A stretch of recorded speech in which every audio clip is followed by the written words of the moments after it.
અક્ષય થઈ ગયો. અક્ષય એટલે અવિનાશ. અવિનાશ હતો, અક્ષય હતો, અક્ષય હતો પણ ક્ષય થઈ ગયો. એટલે એને એમ કે સ્વર્ગવાસ કરી નાખ્યો, મતલબ મારી નાખ્યો. અને રાક્ષસો હતા એમને પણ બધાને વૃક્ષો ઉપાડીને મારે છે. અને કંઈકને રગડ કે મારે, કંઈકને એમ કે પકડ્યા બે ચારને, અને એકબીજાને એમ કે ખસીને મારે, રગડ કે મારે, અનેક પ્રકારે મારે. કોઈને એમ કે પકડીને આકાશમાં ઉડાડીને મારે, કોઈને મુસ્તિકાનો પ્રહાર કરે, તો કોઈને લાતનો પ્રહાર કરે. આવા અનેક પ્રકારના છેવટે અક્ષય કુમાર પણ મરાયો. રાવણના કહે છે કે હો મહારાજ, કે માફ કરજો મને, કહી શકે કે અક્ષય તમારો પુત્ર મળી ગયો. કોઈ હિંમત ના કરે સામે જવાની. પ્રભુ માં કહેતા રડી પડ્યો. અલા શું થયું બોલતો ખરે? આખી તમારી જે સેના મોકલી બધી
હનુમાનજી મહારાજે એવી યુક્તિ કરી કે આખી લંકાની જે સૈનિક હતી રાક્ષસોની, તમારે જો બચવું હોય તો મારું કીધું માનો કરો. શ્રી રામ જય રામ જય જય રામ. તમને કશું પણ મારવાનું નથી. રામ નામ તમે ભજન કરો, વાત ખતમ. આખા સૈનિક કેમ કે રામ રામનું ભજન કરો રાખ્યા. હરે રામ હરે કૃષ્ણ હરે રામ રાજા રામ રાજા રામ. હવે ધૂન છે રાવણ સુધી ગઈ એવું કહેવાય. એટલે રાવણ વિચાર કરે કે ઓહો પેલા મેં મારવા મોકલ્યો, આ તો અંકલ રામધૂન સંભળાય છે. અને ઇન્દ્રજીત શું કરે? ઇન્દ્રજીત આકાશમાં કોણ જોડે લડે? અકેલે લડે રહો. વાગેશ્વર મહારાજ આપણા કહે છે, વાગેશ્વર ભેર શાસ્ત્રી કરવાનું કહ્યું. શું રાખો, હું તમારી સેવા કરું, કઈ જશો ના તમારી હું કંઈક સેવા કરું કે મને કંઈ અવસરનો લાભ આપો.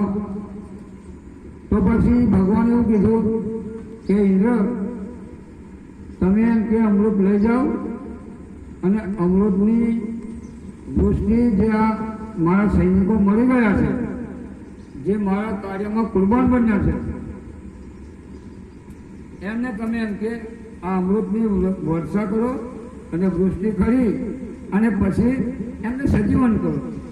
એ પ્રમાણે ઇન્દ્ર મહારાજ પુષ્પક વિમાન લઈને ઉડ્યા. ઊભો થઈ જાઓ, ઊભો. પુષ્પકી વિમાનમાં ભરવામાં આવ્યું અને પછી આમને બધાને ભેટ આપી અને સોના મહોરોની વર્ષા કરાવી, સોનાની વર્ષા કરી. અને ભગવાન કહે છે કે હે વિભીષણ, જેમ કે મારી સેનામાં સામેલ થયા, મારા કાર્યમાં સામેલ થયા, એના ઉપર મેં એમ કે સોનાની વર્ષા કરું છું. આમ કરી એમને રાજી કર્યા. અને જે કોઈને એમ કે ફૂલનો હાર ગમે કે સોનાનો હાર ગમે કે મુકુટ ગમે એ પોતપોતાએ ઉઠાવી લીધો. અને હજારોની સંખ્યામાં આ વાનરો પછી મુકુટ પહેરવા લાગ્યા. કોઈ હાર પહેરે, કોઈ નોકીટ પહેરે, કોઈ કંઈકનું કંઈક પહેરવા લાગે. આનંદને શું આનંદ કે આ કોનો પોશાક છે કોનો નહીં. કોઈ નોકીટ પહેરે, કોઈ વળી હેરિંગ પહેરે, કોઈ ફૂલનો હાર પહેરે, કોઈ મુકટ પહેરે, કોઈ ઉલટું પહેરે, કોઈ સુલટું પહેરે. આવી રીતના પહેરી અને પછી ભગવાનની સામે આવ્યા. એટલે ભગવાન કે તમે અમને આપ્યા અને અમે પહેરી દીધા. હવે વાનરે કોઈ દિવસ મુકુટ પહેર્યો, કોઈ દિવસ નોકીટ કે આ દોરો કહેવાય કે નોકીટ કહેવાય એ પણ નથી એને ખબર. એટલે આ સ્ત્રીનું ભણેલું છે કે મારું છે તો પહેરી લીધું, સામે આવી ચાલો પહેરી લો. તો ભગવાનને પૂછે છે, ભગવાન તમે અમને આપ્યું અમે પહેર્યું કે જુઓ કેવો લાગે. તો ભગવાન તો હસવા લાગ્યા. કોઈ ઉલટું પહેરે, કોઈ સુલટું પહેરે, કોઈ અનેક પ્રકારનું એમને આભૂષણો ગ્રહણ કર્યા. ચાલો સારું, હવે તમે એમ કે એક પછી એક મારી સામે પૂછવા આવો. એના કરતાં એવું કરો, તમે એકબીજાને પૂછી લો.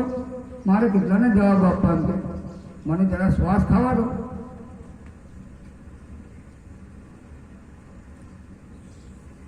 અને પછી વિભીષણ